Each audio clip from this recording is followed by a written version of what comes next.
अस्सलामुअलैकुम, कैसे हैं आप सब। उम्मीद करती हूँ कि आप सब खैरियत से होंगे। अल्लाह ताला आप सबको हमेशा खुश रखे। आज का व्लॉग मैंने दोपहर से स्टार्ट किया है। अभी सुबह के 1 बज रहे हैं और यहाँ पे मैं अभी मशीन में कपड़े लगा रही हूँ। एक्चुअली मतलब मेरा इरादा नहीं था मशीन लगाने का, बट मैंने देखा कि कपड़े हैं तो मैंने अभी टाइम है, मतलब ये शाम तक कपड़े सूख जाएंगे, तो मैं अभी मशीन में कपड़े डाल रही हूँ। और यहाँ पे मैं आपको दिखा रही हूँ सारे कपड़े कि मैं कपड़ों को उल्टा करके मशीन में डाल रही हूँ। और ऐसा मुझे दुकान वाले जो भाई थे, सेल्समैन थे, उन्होंने कहा था कि कपड़ों को आप उल्टा करके वॉश करेंगे ना तो उसकी लाइफ बढ़ जाती है। तो यहाँ पे मैंने सारे कपड़ों को उल्टा कर दिया है और एक एक बटन लगा दिया उसका, ताकि उल्टा ही रहे। जब से मुझे पता चला है मैं कपड़ों को इसी तरह उल्टा करके डालती हूँ। पहले तो मैं खास के ना कपड़ों को सीधा करके डालती थी, क्योंकि मुझे लगता था कि जो नज़र आता है फ्रंट का, मतलब पोर्शन जो नज़र आता है ना, वो अच्छे से साफ़ हो जाएगा। मुझे ये बात नहीं मालूम थी। तो आप लोगों को अगर मालूम है तो कमेंट करके ज़रूर बताइएगा, और अगर नहीं मालूम है तो अब से कपड़ों को उल्टा करके वॉश कीजिएगा। और ये मैं नहीं, शॉप वाले भाई ने कहा। मशीन लगाने के बाद पहले दिन के कुछ कपड़े थे जिसे फ़ोल्ड करना था, तो मैं यहाँ पे उसे फ़ोल्ड करने लगी हूँ। और हानि देखिए वो बिल्कुल साथ साथ है और बहुत ज़्यादा तंग करी थी, तो मैंने यहाँ पे उसे फ़ोन दे दिया है। तो वो अब थोड़ा सा उसमें इंगेज रहेगी जब तक मैं इधर कपड़े फ़ोल्ड कर लूँगी। वरना क्या करेगी, वो सारे कपड़े ना ले लेकर भागती रहेगी इधर से उधर। तो अब वो सोएगी भी नहीं अभी, क्योंकि वो नाश्ते के बाद एक बार सोती है, लंबा नैप लेती है। और बच्चे जो रात में है ना जल्दी सो जाते हैं मेरे। हम लोग यहाँ डिनर जो है वो 7:30 से 8 के बीच में हो जाता है, और 8:30 तक सारे बच्चे माशाल्लाह सो जाते हैं। तो इसलिए मैं भी नहीं अभी सुलाती हूँ कि अभी दोपहर में सुला दूँगी ना तो फिर रात में ये लोग जल्दी नहीं सोएंगे। तो बस दिन में नाश्ते के बाद ही वो एक बार सोती है, वो लंबा सोती है, और उसके बाद अब वो रात में सोएगी। तो यहाँ पे मैं सारे कपड़ों को फ़ोल्ड कर लूँगी। और बालकनी में हमारे पास उतना स्पेस भी नहीं होता है कि हम बहुत सारे कपड़े एक साथ मतलब सूखने के लिए डाल सके। बस ट्रिप वाइज करना पड़ता है। एक बार आप एक बैच को उठा लो, उसके बाद फिर आप उसमें दूसरे बैच की सूखने के लिए डाल सकते हो। लंच और शाम के बीच का जो टाइम होता है ना, वो कोई फिक्स्ड रूटीन नहीं होती है उसमें। जैसे सुबह में हम लोगों का फिक्स्ड रूटीन होता है कि नाश्ता बनाना है, बच्चों को चलाना है, साफ़ सफाई करनी है, लंच बनाना है, मतलब ये रोज़ का काम है। लेकिन इस टाइम जो काम होते हैं वो रोज़ के नहीं होते, या तो जनरली लोग रेस्ट करते हैं या फिर अपने जो एक्स्ट्रा काम होते हैं वो करते हैं। तो मैंने सोचा चलो कपड़े सारे जो पड़े हुए हैं उनको फोल्ड कर लेती हूँ।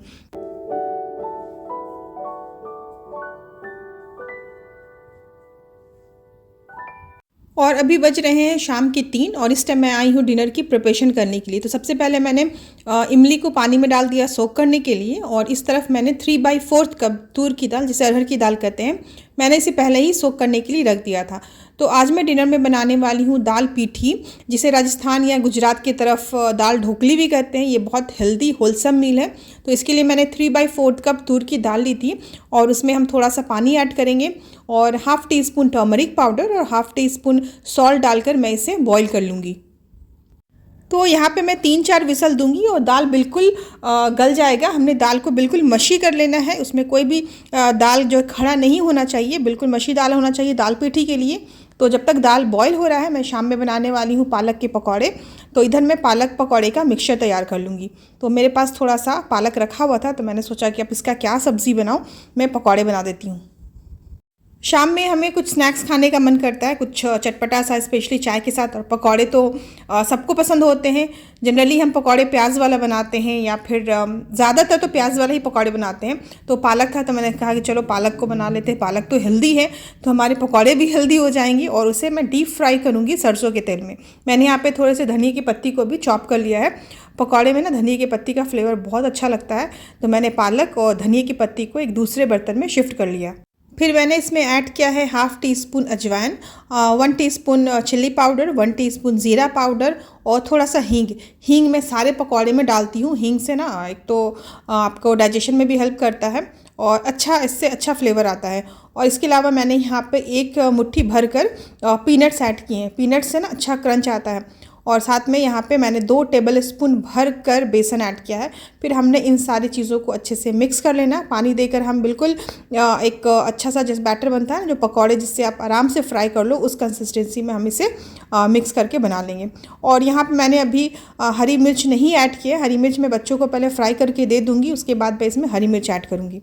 मेरे किचन का विंडो जो है ना वो ड्राइंग रूम में खुलता है, तो इससे मुझे आसानी होती है। मैं बीच बीच में बच्चों पे भी नज़र रख लेती हूँ कि वो क्या कर रहे हैं। फिर मैंने पालक के मिक्सचर में 1 टीस्पून गार्लिक का पेस्ट ऐड किया और टेस्ट के अकॉर्डिंग नमक ऐड करके मैंने इसे रख दिया है साइड में। मैं अभी इसे नहीं फ्राई करूँगी, जब हस्बैंड का ऑफिस से आने का टाइम होता है तो उसके आसपास मैं इसे फ्राई करती हूँ। साथ ही साथ जो भी गंदगी फैलती जा रही थी स्लैब में, मैं उसे भी क्लीन करती जा रही थी। जो भी बर्तन होते जा रहे थे मैं उसे वॉश करती जा रही थी। इससे क्या होता है कि जब कुकिंग मेरी कंप्लीट हो जाती है ना, तो किचन मेरा बिल्कुल साफ़ सुथरा रहता है। ऐसा नहीं कि खाना बन गया तब चलो भाई पूरा किचन को क्लीन करो, बर्तन धो, बहुत ज़्यादा हेक्टिक हो जाता है, बहुत परेशानी होती है। तो मैं तो ऐसा बिल्कुल नहीं करती हूँ। तो इधर पकौड़े का मिक्सचर भी बन गया, इधर दाल भी गल चुका है। तो अब मैं इसे दाल घोटनी से ना जो भी थोड़ा बहुत बचा हुआ है मैं उसे भी अच्छे से मिक्स कर लूँगी, मैश कर लूँगी और बिल्कुल दाल को हमने स्मूथ कर लेना है।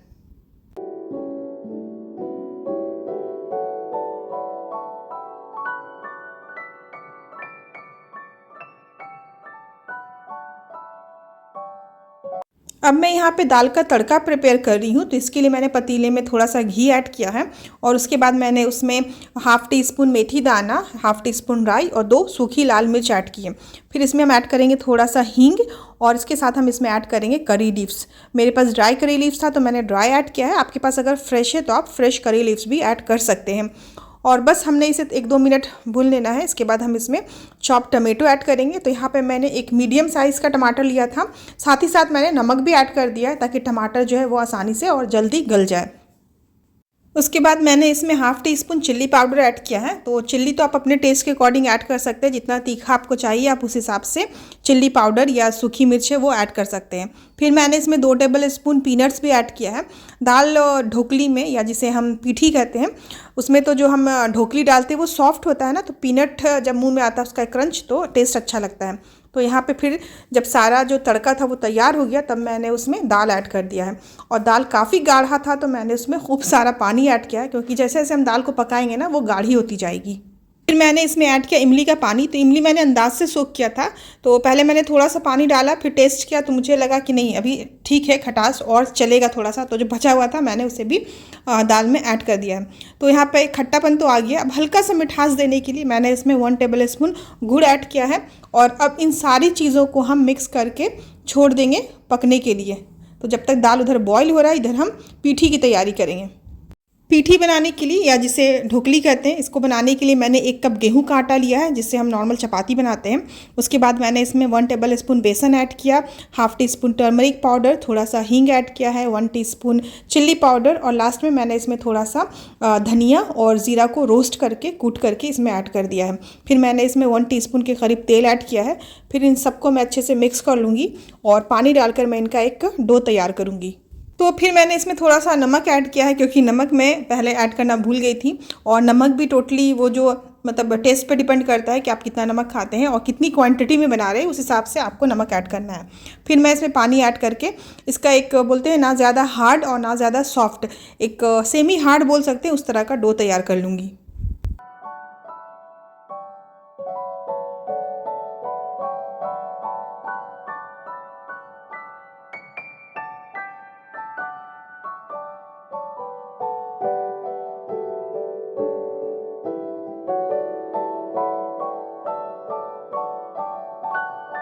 फिर यहाँ पे मैं चपाती जिस तरह बेलते हैं ना उस तरह से हम रोटी बेल लेंगे, ना बहुत ज़्यादा पतला और ना ही मोटा, बस बिल्कुल जो नॉर्मल साइज़ की चपाती बनती है ना थिकनेस, उस थिकनेस में हम इसे बेल लेंगे। आप चाहे तो एक साथ ही सबको बेल लें। मुझे बाद में दिमाग आया कि मैं एक ही साथ बेल लूँ, पहले मैंने एक बेला था। तो इधर मैं बेल रही हूँ, उधर देखें आप दाल जो है वो बहुत अच्छे से बॉयल हो रहा है और हमने जो पीठी है ना वो उबलते हुए दाल में डालना है। तो यहाँ पे जब तक दाल बॉईल हो रहा है मैं इधर पीठी को कट कर लूँगी। तो आप जिस शेप में चाहे उस शेप में कट कर सकते हैं। मैं यहाँ पे डायमंड शेप में कट कर रही हूँ और ये कट हो जाएगा तो मैं इसे दाल के साथ ऐड कर दूँगी।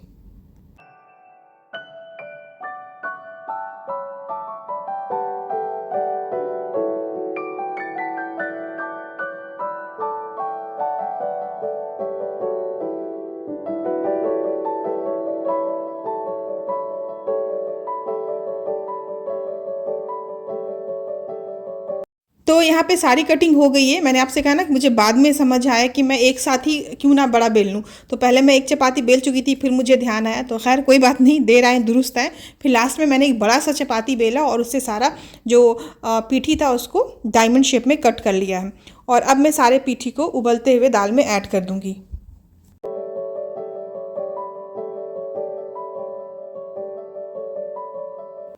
दाल को अब मैं लो टू मीडियम फ्लेम में 12 से 15 मिनट के लिए धीरे धीरे बॉईल करूंगी, ताकि इसके अंदर का जो पीठी है वो अच्छे से कुक हो जाए। तो जब तक दाल इधर कुक हो रहा है, मशीन में जो मैंने कपड़े डाले थे वो भी धुल चुके हैं, तो मैं उससे पहले सूखने के लिए डाल दूंगी।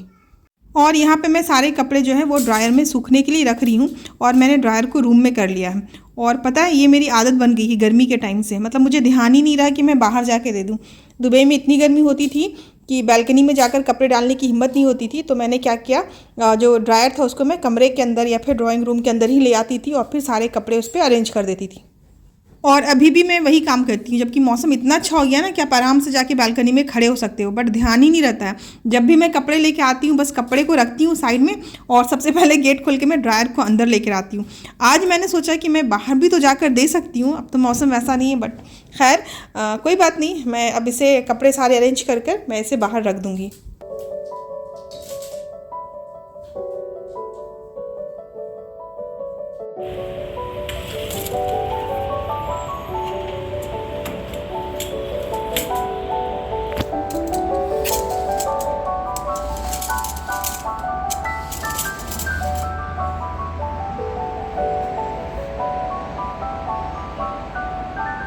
अभी शाम के 5 बज रहे हैं, और देखिए चारों तरफ वैसे ही रोशनी है, तो 6 बजे के बाद ही यहाँ पे अंधेरा होता है।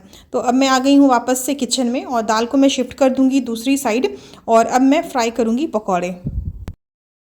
पकौड़ों को फ्राई करने के लिए यहाँ पे मैं सरसों के तेल का इस्तेमाल कर रही हूँ, क्योंकि वैसे भी पकौड़े जो है वो अनहेल्दी कैटेगरी में आते हैं, तो उन्हें हेल्दी बनाने के लिए तो चलो भाई हमने उसमें पालक ऐड कर दी है। और इधर जो दाल ढोकली है वो भी काफ़ी अच्छे से बॉईल हो रही है।